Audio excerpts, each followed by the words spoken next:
Welcome to The Survivor's Cocktail, a podcast showcasing 2 survivor stories each week. but with a twist. Join us for signature cocktails and visuals. Be sure to like, subscribe, rate, and review all of our social media platforms and find us on Apple and Spotify. And always remember, survive and thrive, ladies and gents. The content in this episode may be sensitive for some viewers or listeners. Discretion is advised. We made it to episode 5. Yes, we did. And thank you so much for continuing to tune in each week. Do you like how I fit in a little singing there? Yes. I've been holding it back so much, but It's time. it's time. It's time to let out for you- your hidden talent. It's time for you to hear my wonderful voice. Yes.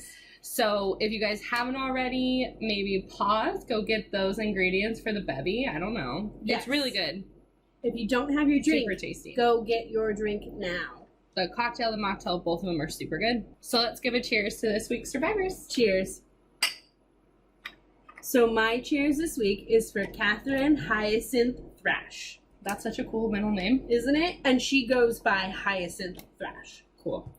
So she is one of only 2 survivors of the Jonestown Massacre. I honestly didn't even know there were survivors to this. Neither did I until I came across her story, which is why I wanted to Dude, do I'm it. excited. I think I told you this was like my first true crime obsession story. Yes. Oh, I'm excited. I'm going to Yes. get comfy for this one. Here we go. So Hyacinth Thrash was born in 1905 in Alabama during Jim Crow, where the laws required racial segregation. Ugh.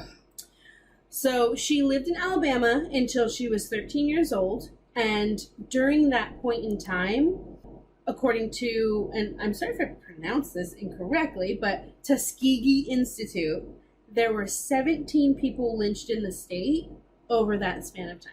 So in her 13 years alive, there were 17 people that More were than one a lynched. year. Exactly.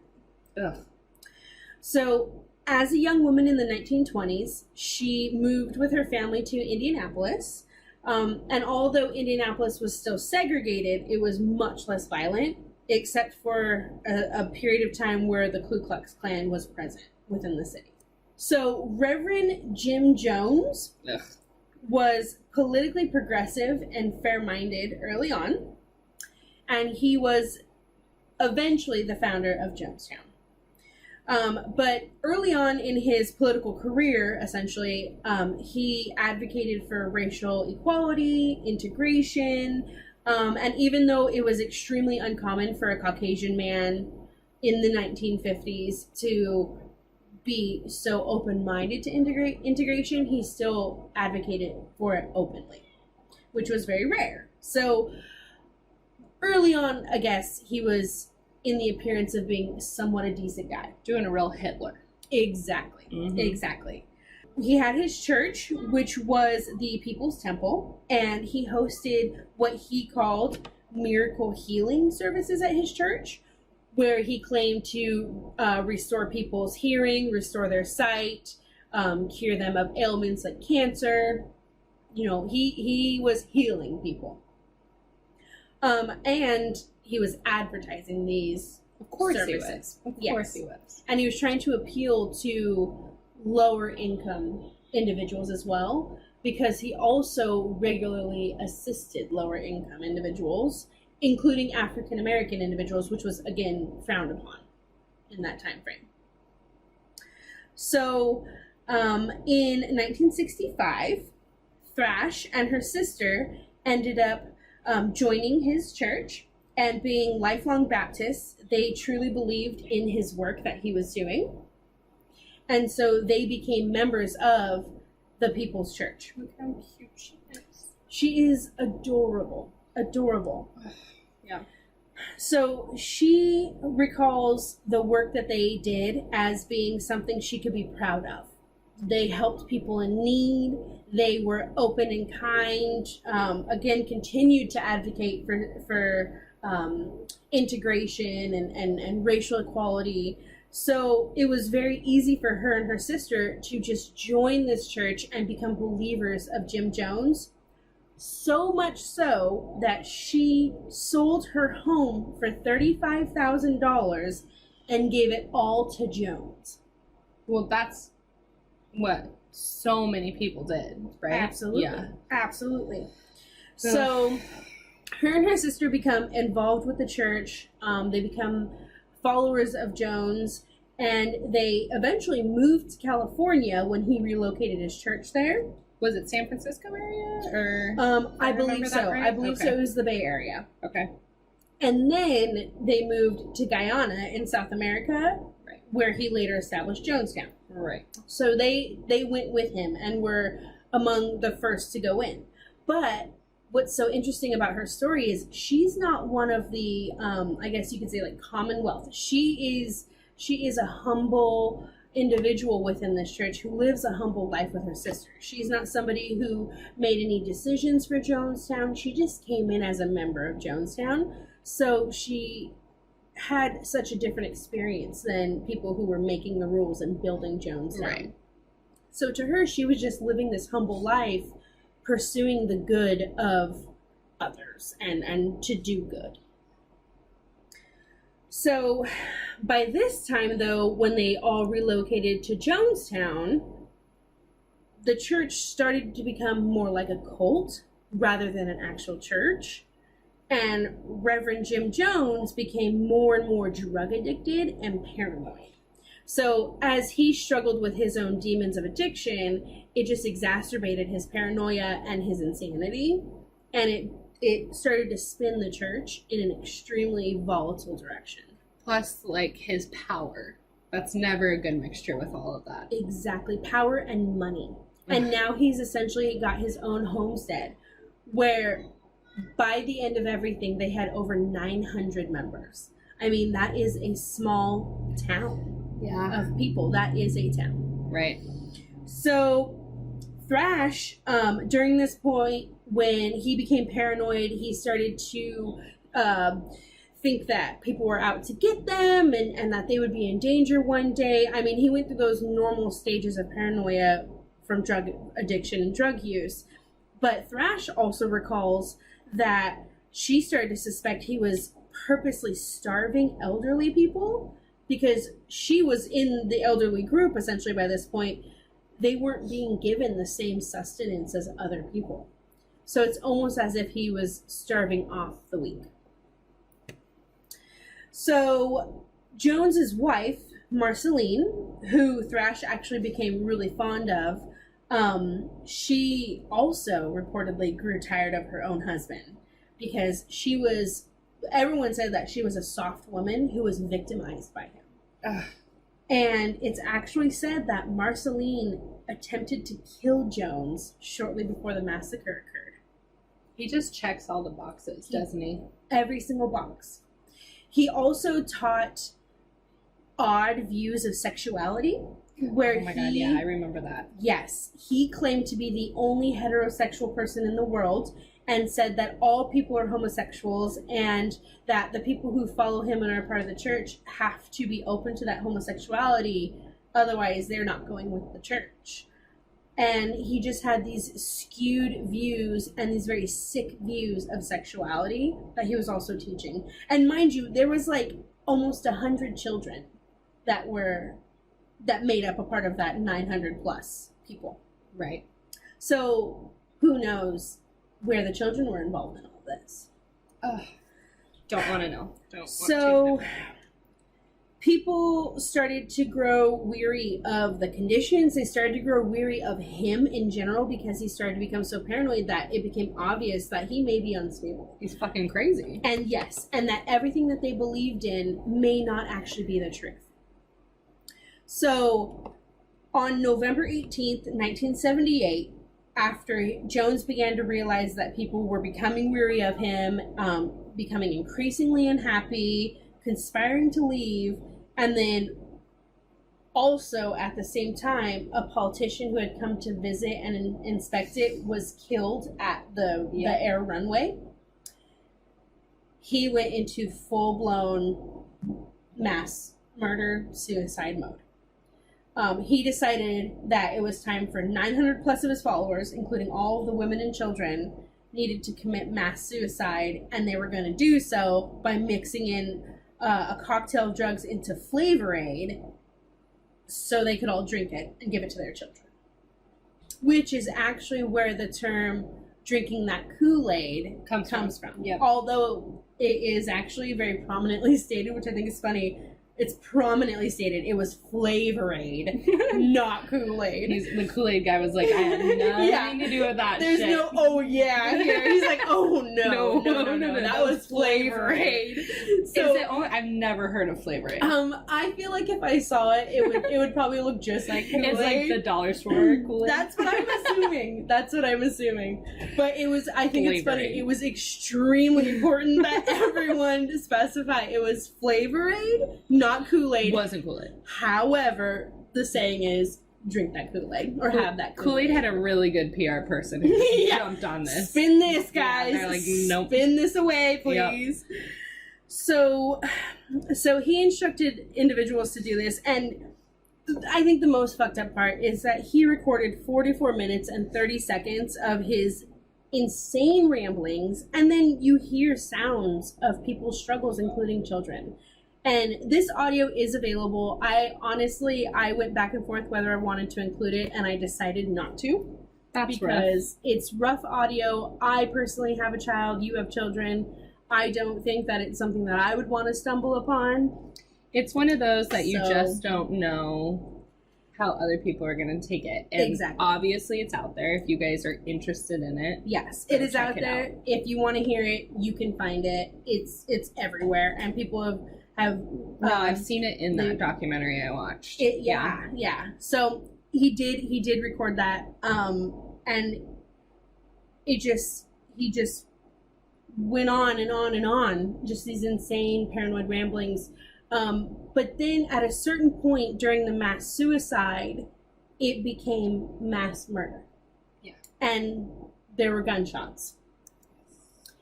And oh my God. Some commotion followed by gunshots could be heard over where Thrash was in her bedding area. So she was too afraid to go figure out what it was. She hid under her bed to wait for her sister. And after some time, she just fell asleep. So she ended up waking up the next day to a horrific scene. There were over 900 victims sprawled across Jonestown, one of which was her sister. So Thrash discovered all of this, realized at the time she did not know that there was another survivor because he actually played dead once he realized what was going on. But she had to wait an entire day alone until help arrived. I cannot imagine what's going through her head. I can only imagine it was incredibly numbing. Haunting almost. I mean, just overwhelming. I think at a certain point your mind would just go into shock. I was going to say, I don't even know if I'd be like realizing this was reality. Exactly. You'd have to compartmentalize that. So the help arrived and saved her and the other individual who actually, he slept through the call because he was hard of hearing. And when he eventually woke up and saw everyone being forced to kill themselves, it's actually stated that he was one of the ones that vowed that they were gunning people down. People that were refusing to drink the Flavor-Aid were shot and killed. And later on, that was proven to be true. And then he played dead in a ditch until help arrived.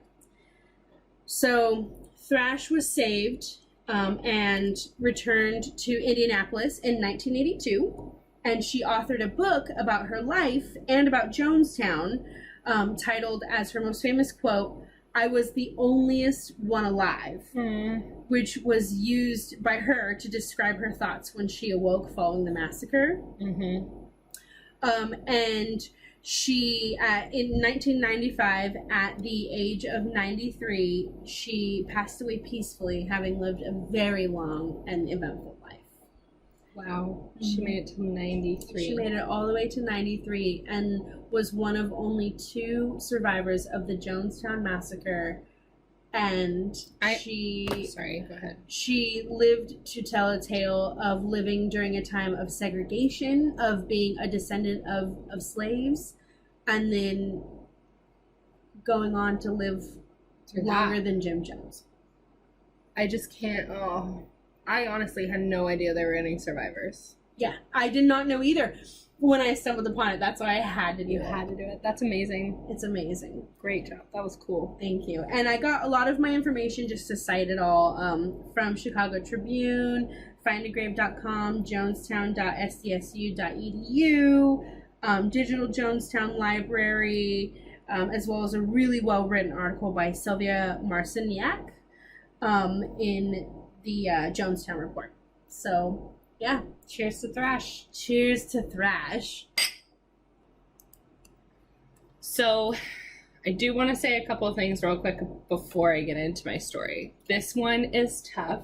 It's even tough for me to tell just because the whole story revolves around 12-year-olds, so young kids. Yeah. So if that is a soft spot for you guys, I would just kind of keep that in mind as I tell my story, and I probably will get a little teared up. So my cheers this week is to Peyton Lutner.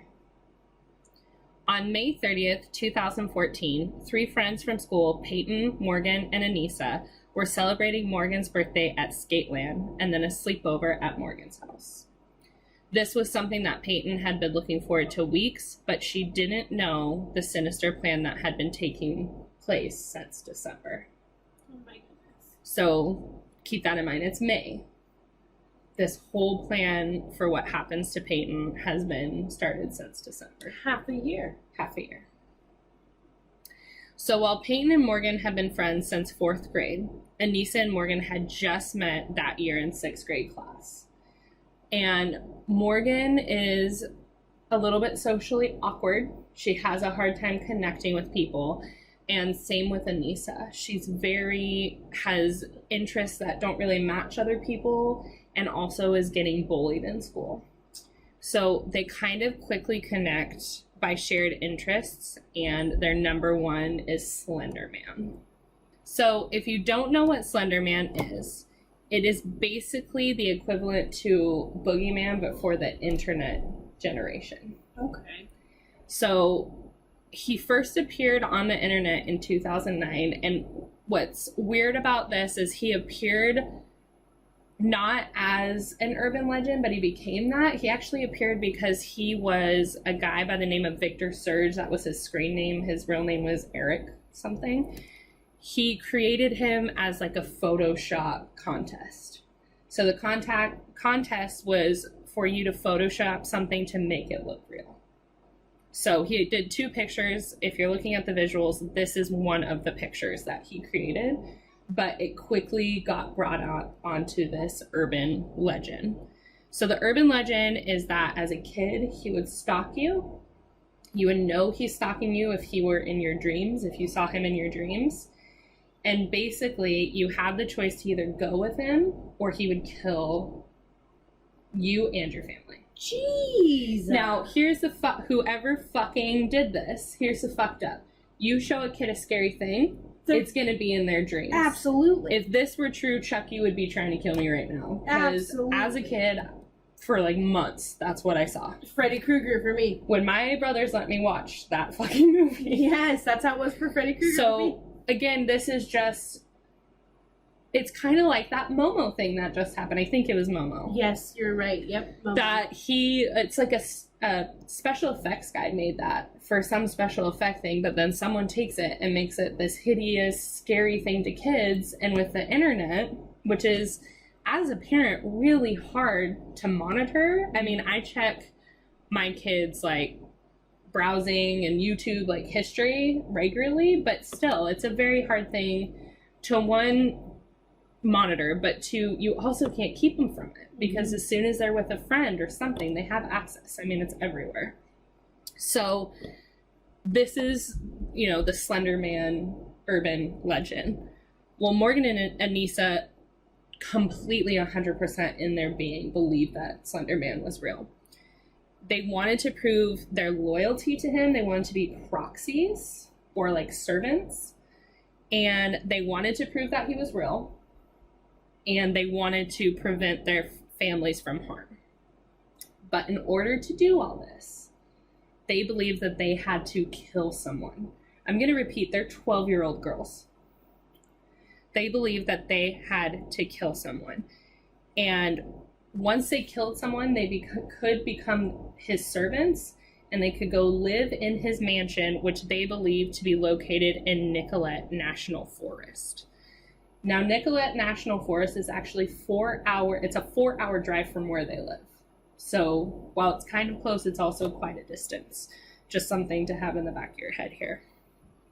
In a documentary I watched, which is where I got some of my information, HBO documentary, Beware of Slender Man, they go back and forth on whose plan this initially was, who really brought this. Morgan says it was Anissa. Anissa says it was Morgan.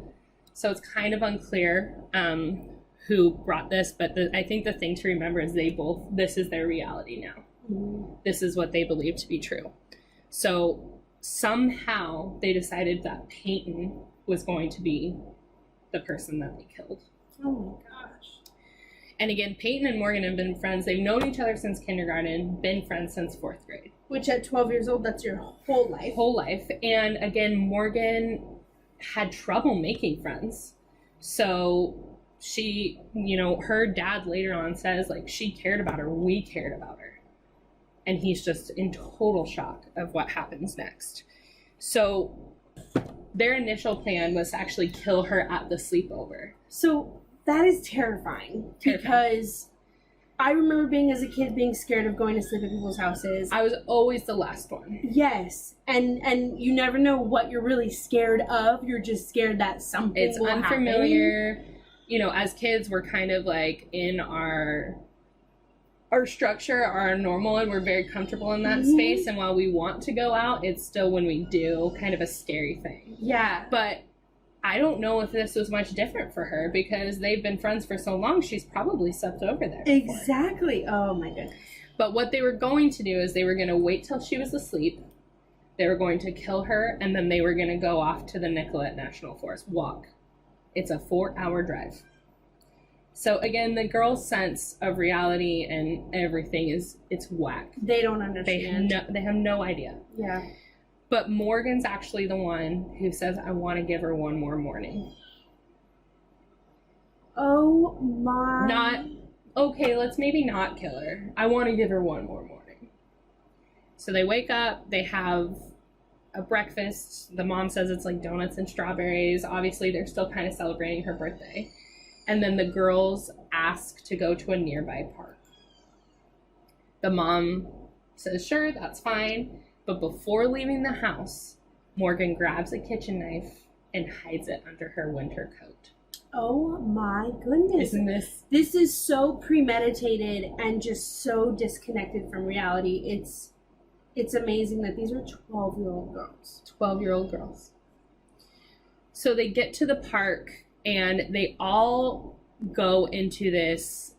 They play for a little bit, but then they go into like the public restroom. And Anissa's like, let's do it here. Let's do it here. But she tells Peyton that she needs to lay down, close her eyes, and try to sleep. Because a lot of their information that they got was from Creepypasta Wiki. Oh. And she had read on Creepypasta Wiki that if you're going to kill somebody, make sure their eyes are shut. Otherwise, you see your own reflection, and it's like killing yourself. These words that I'm telling you, you can watch this girl say it on the tapes as she's telling this detective. Oh my gosh.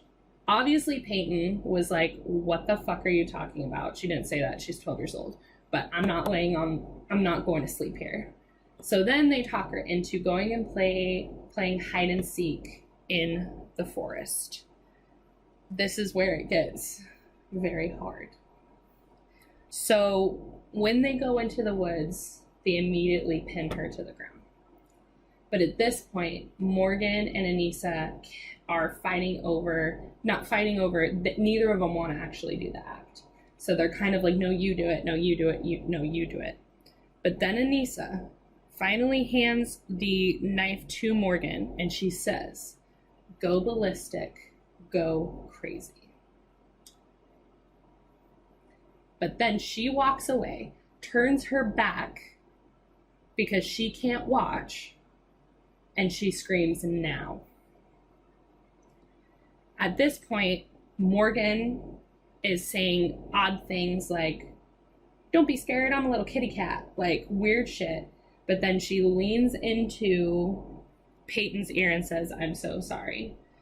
And then she continues to stab Peyton 19 times in the arms, legs, and torso with a 5-inch long kitchen knife. 2 wounds were to major organs. One missed her heart by less than a millimeter, and another went through her diaphragm, cutting into her liver and stomach. Oh my gosh. After Morgan finished this, they both got up and they told her, don't move, we're going to go get you help. And then they simply walk off. Now, the next part I have is a clip of both of them talking about this moment. It's a little bit haunting because they are very cold emotionally. And again, they're like, well, we had to do it. That's kind of, they're like, well, we had to do it. So there's a ton of footage on these. Like a lot of these things that I'm saying of what happened are actually words that the girls used to describe what happened. But here's a small clip. You might want to skip if it's not your thing. You're trying to do with her when you stabbed her?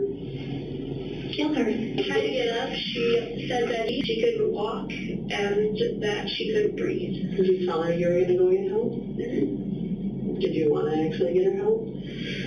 No. So crazy, right? Wow. It's That's terrible. haunting. You were right. That is haunting. It's terrible. So after the other girls left her, she was not a fool. She was like, I am not going to wait here for these people. They're obviously not trying to help me. They just did this to me. And she actually drags herself to a nearby road where she is found by a cyclist, Greg Steinberg. I'm going to hit you with another clip, which you might need to skip, but it's the very beginning of the 911 call. And it's not even Greg Steinberg talking. It's actually like another officer kind of relaying Steinberg's message. And the reason I wanted to play it is listen to the operator's reaction to what they're calling about. Came upon a 12-year-old female. She appears to be stabbed. She appears to be what? Stabbed. Stabbed? Correct. So again, everyone's kind of surprised at what's happening. At this time, Peyton doesn't want to talk about it. She's just trying to get help. So even the 911 operator's reaction, it could have been more if he had known that actually 2 12-year-old girls are who did this to her. Yeah. And later on in the call, the operator is like, do you know what happened? Do you see the assailant? And at this point, Greg was on the phone and he said, I don't know anything. She's not talking to me. Like, she's scared and we just need to get her help. So they get her to a hospital, and she actually only has to stay for 7 days. Wow. She's released and she goes back to school the following fall in 2014. Oh my goodness. So probably the most bright in this story, there's a couple, thankfully. There's some very good positives about this story. But one is that this little girl would not let this be, 1, her identity, or 2, hold her back. In the documentary series, the dad kind of, I think they were walking next to the path or there was something, and he just looked at her and said, I could have lost you. And she looks him dead in the eyes and said, but Dad, you didn't. I'm right here. Oh, wow. So she's just very ready to get back to normal life. There is a part where she says that she did wish that Morgan would go to jail for the rest of her life and Anissa would go to jail. But she felt very strongly about Morgan. And she said it was because she was the one who attacked her, but I feel like it was because that's who was her close friend, who she knew for forever. Yeah. And she still betrayed her the way that she did. Yeah. So, kind of a quick backup. The girls are still trying to make it to this national forest, which, I'll reiterate, 4-hour drive away. It's not going to happen. They get picked up by the interstate, and they still have the knife. that they stabbed her with. They're carrying it on their person, and they are taken in. They're not denying it, and the one thing about them is they're pretty honest about what happened. So again, a lot of the information that Anissa and Morgan were getting about Slender Man and killing came from Creepypasta Wiki. Mm-hmm. And the founder actually came on and tried to kind of cover his ass a little bit, saying this is an isolated incident. This isn't what we represent, and we don't condone murder and satanic rituals. But one thing that the community did do is they actually held a 24-hour stream on YouTube from June 13th to 14th, trying to raise money for Peyton. And the administrator of the Creepypasta website, which is different than the founder, he said the purpose of the stream was to show that members of the community cared for the victim and did not condone real-world violence because they enjoyed fiction that contains violence. And that sentence is so hard for me. Because if you go in the documentary, they showed Anissa's YouTube browser history, and not even her history, like what she reposted. And it would be like normal, like bunnies and cats, but then it would go into these dark, like, I think there was one video of like an animal being beaten and then flushed, and she reposted it like, oh, I wonder what the plumber's thinking. And very creepy. So there was signs preceding this event that could have been noticed. Yes, and I do want to say that the dad of Anissa, he was very, in the documentary, you could tell his pain, because he thought as a father he did everything that he could. When she was on her iPad, the door was always open, and he just said he just didn't see the signs of, because she loved singing in choir and she was overall kind of a happy kid, but she had this like darker side to her. And I think a lot of it was the bullies really kind of got to her, and so she kind of immersed herself into this internet world where that world kind of accepts everybody. Yeah. And the reason she got obsessed with Slender Man is because he was said he used to be a boy who was badly bullied. And so if you choose to follow him, he accepts everybody. And he takes you, and you're always welcome and safe in his mansion. Oh. So obviously Creepypasta did try to raise some money. Wikipedia, this was where I got that information. It didn't say how much they raised, if they raised any. But one thing that happened that is extremely heartwarming is the Wisconsin governor, Scott Walker, issued a proclamation during Wednesday, August 13th, 2014, that Purple Hearts for Healing Day. And he encouraged the people of Wisconsin to wear purple on that day to honor Peyton. And he also praised her strength and determination. But one thing that happened is people started sending her these purple hearts. And her favorite color is purple.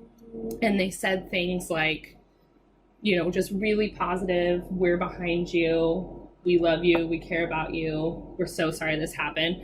One said, don't let one act of evil prevent you from seeing beauty, or something like that.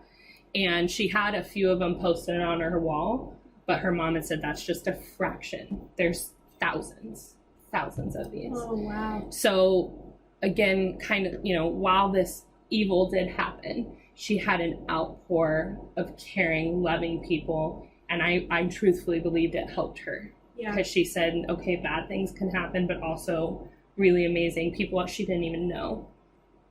And then the city of Madison, Wisconsin actually held a festival in her honor, and they raised over $70,000 for her medical bills. Oh my gosh. So again, everyone's just kind of feeling this. They're mortified by the act, and I think people are just like, we need to give this girl something positive, something good to hold on to, so she just doesn't think that people suck, basically. Yeah. So before I kind of wrap this up on a bright note, I do want to talk about what happened to Morgan and Anissa real quick. So in Wisconsin, because of the severity of the crime, they had to be tried as adults at 12 years old. They were kept in a prison, in solitary, completely away from everybody else, but they were tried as adults. Wow. Both of them were found not guilty due to insanity. There's obviously a better way to say that. Mm-hmm. But specialists and psychiatrists came up and they said Anissa showed no signs of being a sociopath or psychopath, but Morgan was a schizophrenic. And she saw, before Slender Man even happened, she has been seeing things for a while. She believed one of her classmates was a Pegasus. She saw unicorns. She saw all these things. And then as soon as Slender Man kind of came into her mind, she believed she saw him. So some of her reactions in those videos are her believing that she failed Slender Man and she is now in danger. Wow. Both of them are still in psychiatric hospitals. I think Anissa has to be there till she's 37. Morgan has to be there till she's 53 or in her 50s. Wow. And both of them are, I think they can try to get out. They can try to get kind of like parole, but they are going to have involuntary inspections all the time, and they're going to be very, very closely watched. And how I kind of want to end this is that Peyton really didn't let this incident hold her back from being a happy kid and having more friends. She is now in high school, and the picture shown on our visuals is her getting ready for the dance, her freshman dance. And she is claimed by teachers to have a really positive light. She's a great student, and she has a lot of great friends. Oh.